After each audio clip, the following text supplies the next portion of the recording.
কোন হিন্দু ভাই যদি মনে করে আমি মুসলমান ধর্ম গ্রহণ করব, কলেমা পড়ার আগে মহব্বত করতে হবে, নবীকে মহব্বত করতে হবে, আল্লাহকে ভালোবাসতে হবে।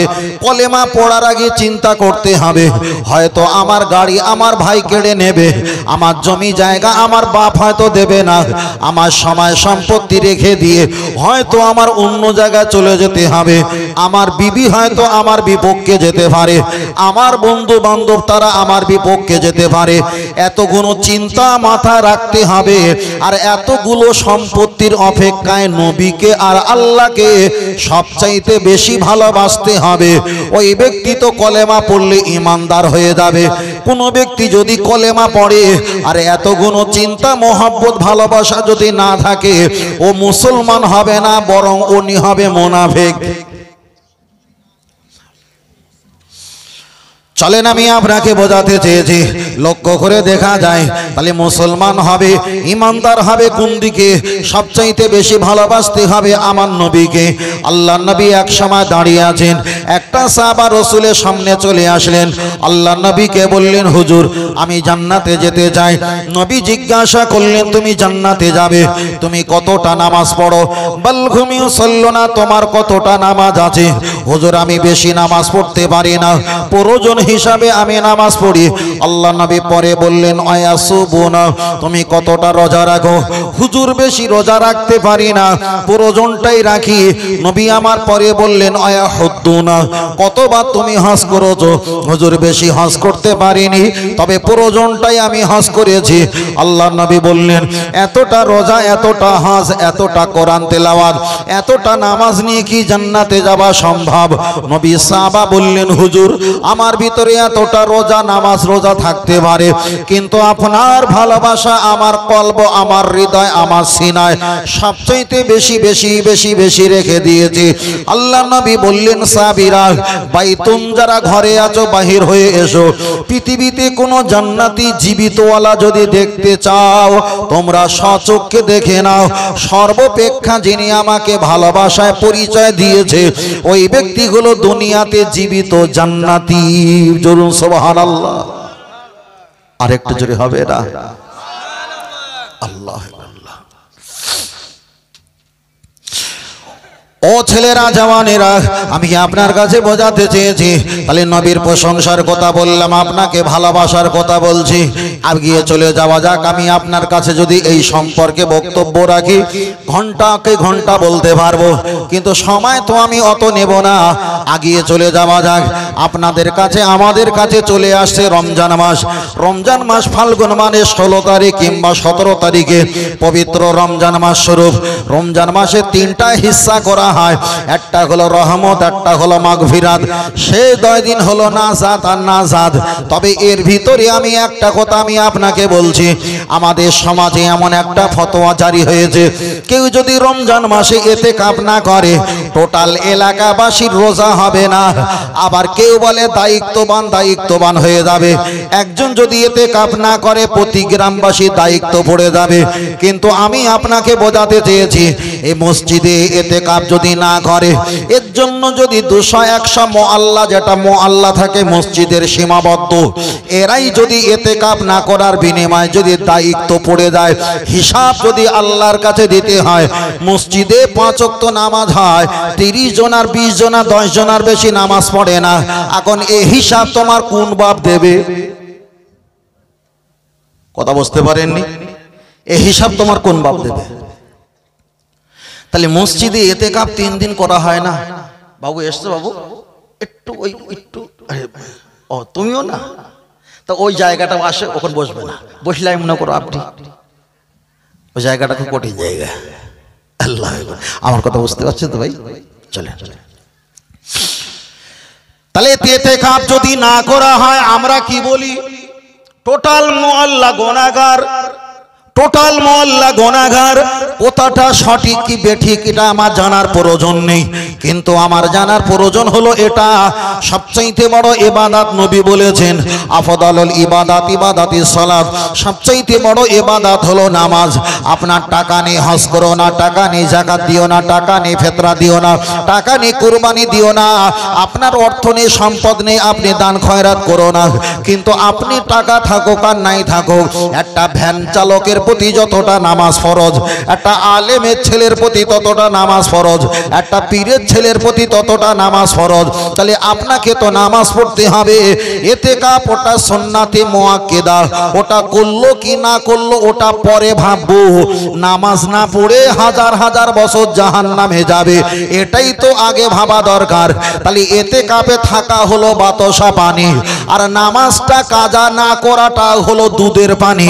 আপনি বলেন বাতাসা পানি খাবেন না দুধের পানি খাবেন? ও আমার জামান যুবকের, আমি আপনাকে বলছিলাম মসজিদের ইতিকাফের সম্পর্কে আপনার কাছে বলছিলাম। চলেন আপনার কাছে বলছে, রমজান মাস আমাদের কাছে শুরু হয়ে যাবে। আলহামদুলিল্লাহ, আল্লাহর কাছে দোয়া চাই আল্লাহ যেন পবিত্র মাস আমাদের সুন্দর করে ইবাদত, এদিকে কোরআন তেলাওয়াত, তারাবি নামাজ, ইফতার, সেহরি আল্লাহ যেন পালন করার সুযোগ করে দেন। সকলে বলেন আল্লাহুম্মা আমিন।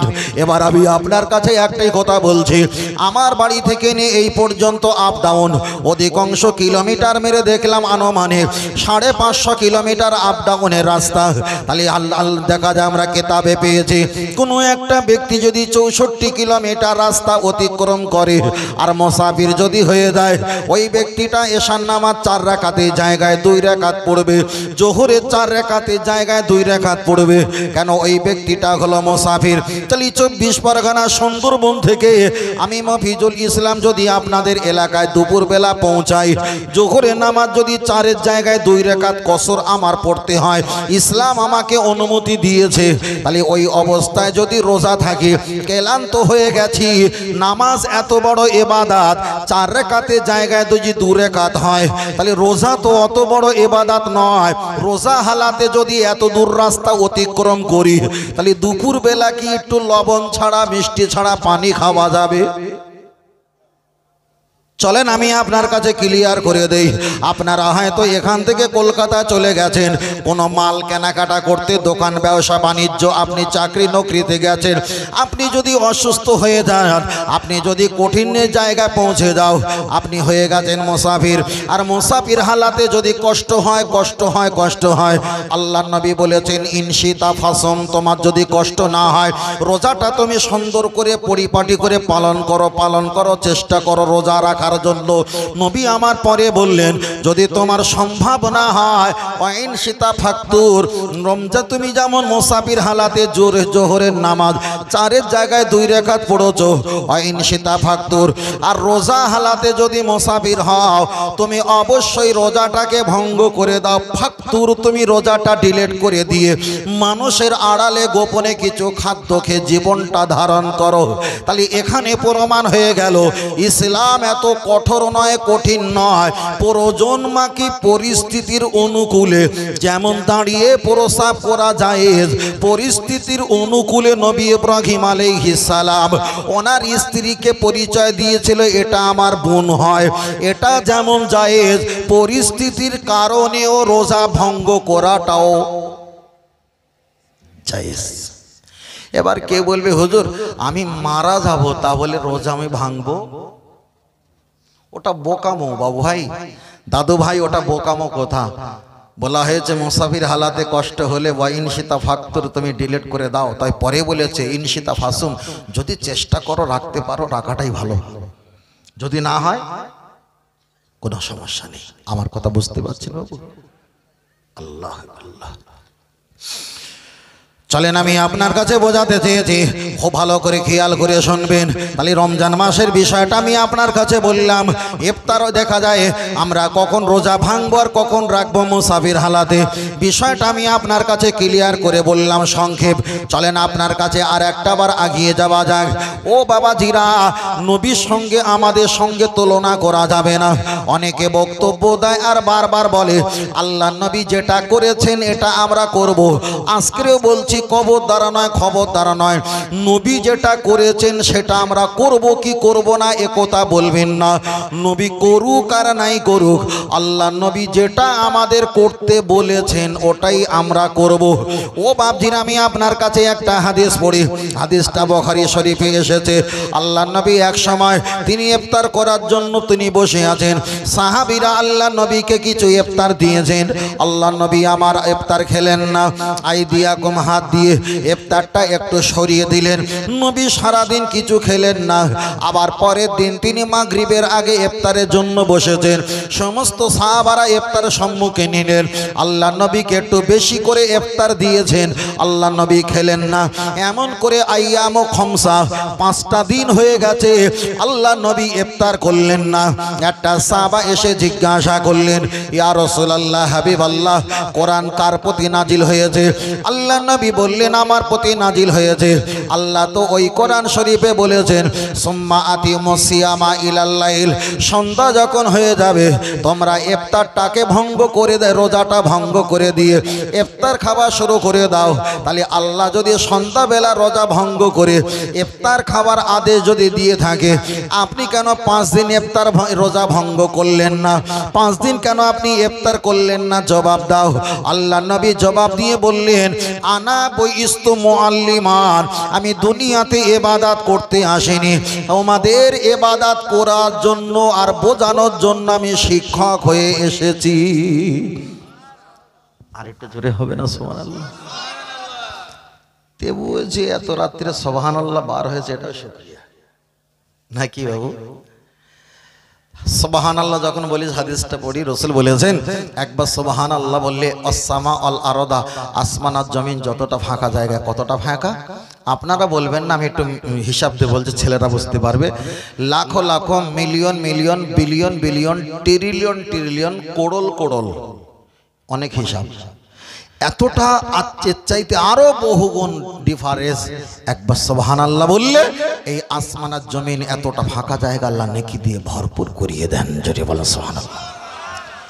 আর একটা হাদিস মিশকাত শরীফে এসেছে, একবার সুবহানাল্লাহ বললে জান্নাতে একটা আল্লাহ গাছ রোপণ করে দেয়।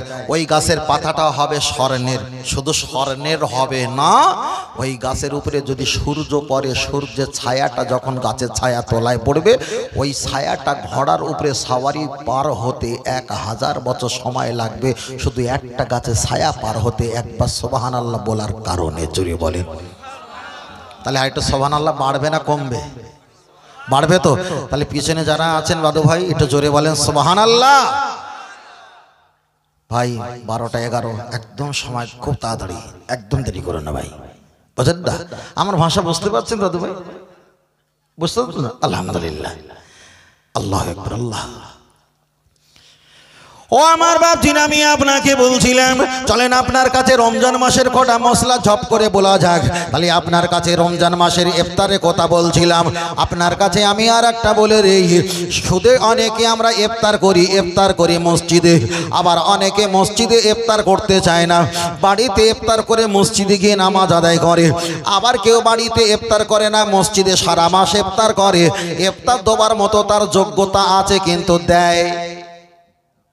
আমি না বলি না, আপনারাই বলেছেন। তাহলে মসজিদে সারা মাস ইফতার খেলো, ইফতার খেয়েছে, কিন্তু ইফতার দুজনা মিলে দেবে এ যোগ্যতা তার। আর আমি নাড়া দিচ্ছি, আপনারা বলেন না, অসুবিধা কি আছে? আল্লাহু আকবার। তাহলে সারা মাস ইফতার খেয়েছে, কিন্তু ইফতার দেওয়ার মতো যোগ্যতা আছে, কিন্তু দেয় না। চলেন আমি আপনার কাছে যাই। এ সমাজে যারা ইফতার দেবে না, যারা বলবে দিতে পারছি না, গরিব, সব কোটা চিটিংবাজ। কেন? ওদের কাছে একটা মোবাইল আছে, ওই মোবাইলটার দাম নিম্ন সংখ্যা তো 20,000 15,000। তাহলে আগের ফতোয়া চলে গেছে, দিতে পারে না, 4 জন মিলে দাও। ও ফতোয়া 2025 সালে আর বলা যাবে না। আগে তো কাগজে ঘষে নাম্বার টিপে টাকা মারতে হতো, 30 পয়সা 40 পয়সা, 1.5 টাকা 2.5 টাকা 2 টাকা কল। আগে থাকতে তো টাকা কেটে নিচ্ছে, এখন কথা বলবে কি ঘুমোবে এটা আপনার ব্যাপার। তাহলে কেউ যদি বলে আমি ইফতার দিতে পাচ্ছি না, তাহলে ভাবতে হবে ওখানে আগে টাকা মিটিয়েছে আর এখানে এত খাওয়া খেয়েছে তাও দেয় না। তাহলে 1 নাম্বার চিটিংবাজ না, 2-4 হাজার কোলকে গাঁজা খাওয়া চিটিংবাজ।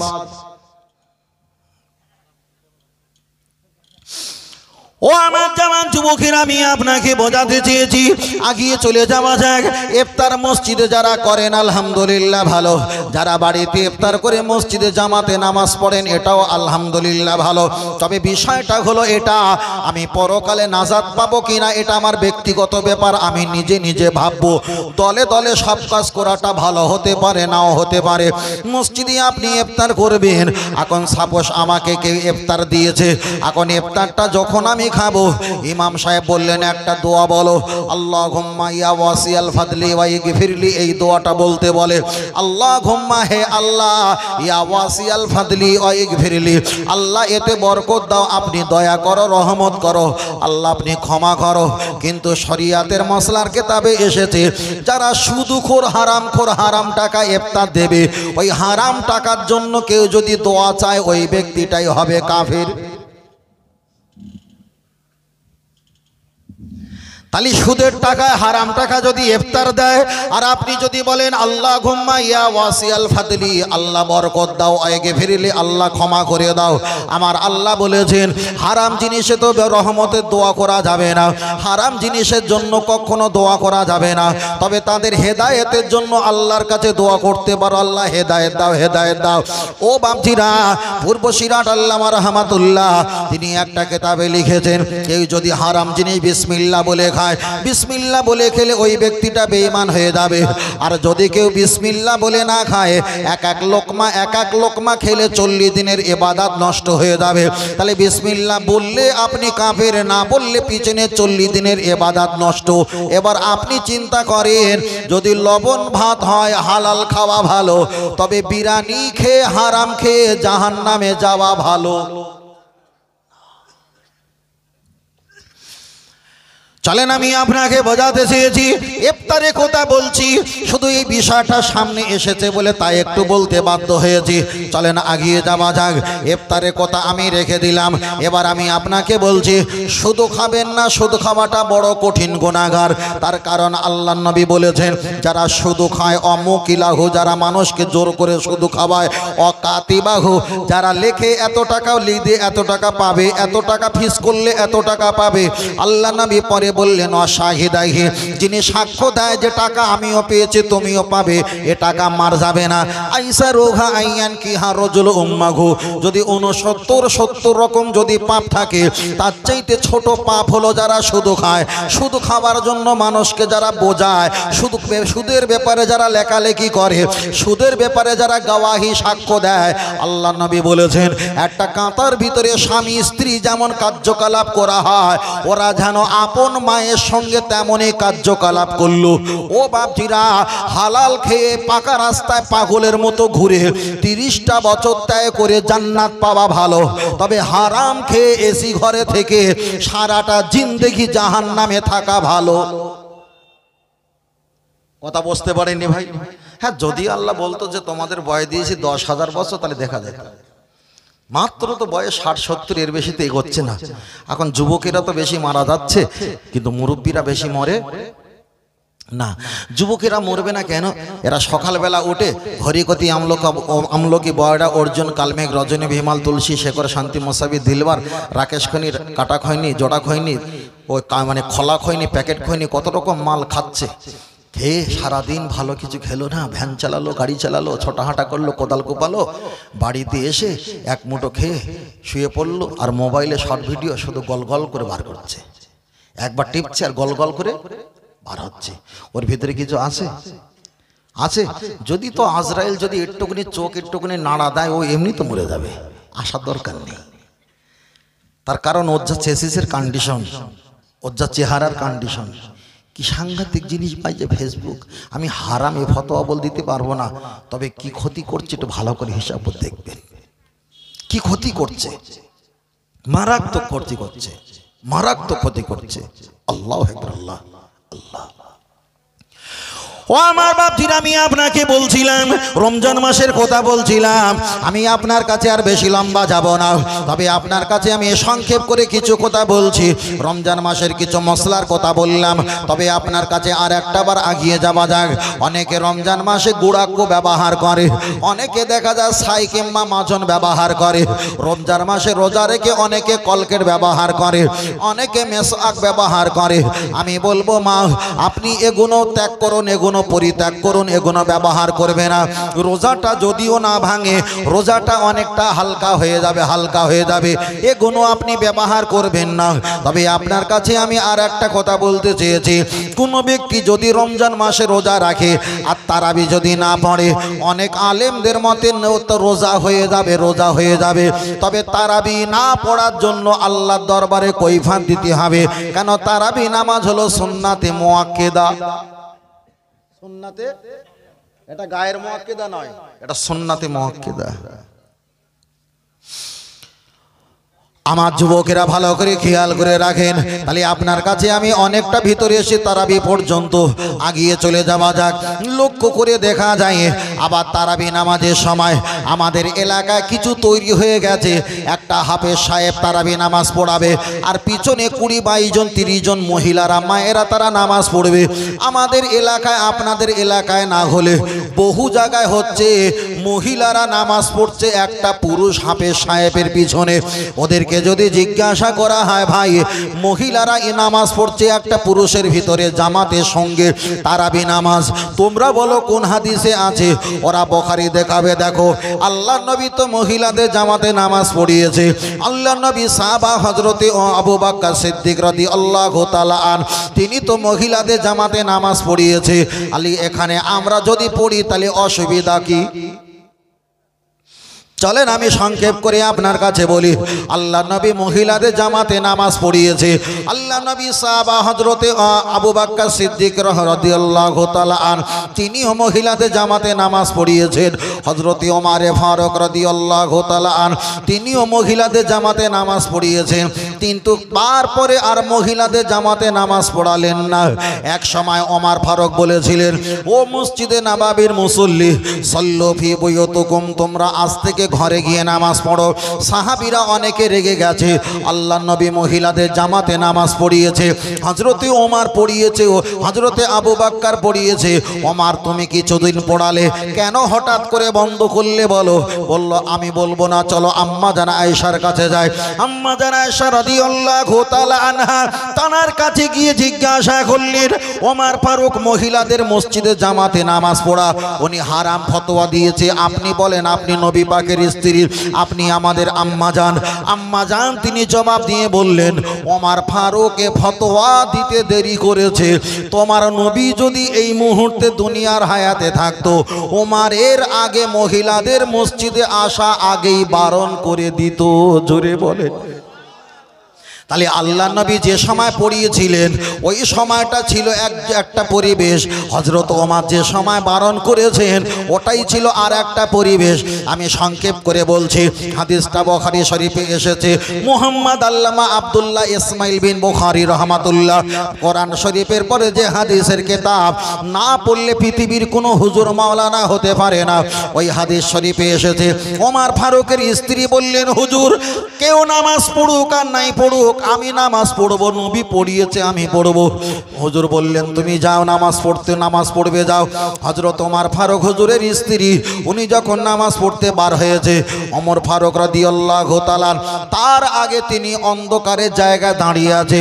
স্ত্রী যখন নামাজ পড়তে যায় ফজরের নামাজ, পিছন থেকে জড়িয়ে ধরে নাড়ানাড়ি দিয়ে আস্তে করে ধাক্কা দিয়ে ফেলে দিলেন। উনি আবার মসজিদে নববী ইমামতি জায়গা দাঁড়িয়ে নামাজ আদায় করলেন। বিবিও নামাজ পড়েছে। ঘরে এসে বিবির মনটা খারাপ। ওমর ফারুক জিজ্ঞাসা করলো, কাইফা হালুকা, কি খবর? নামাজ পড়ে কি পা ব্যথা হয়ে গেছে?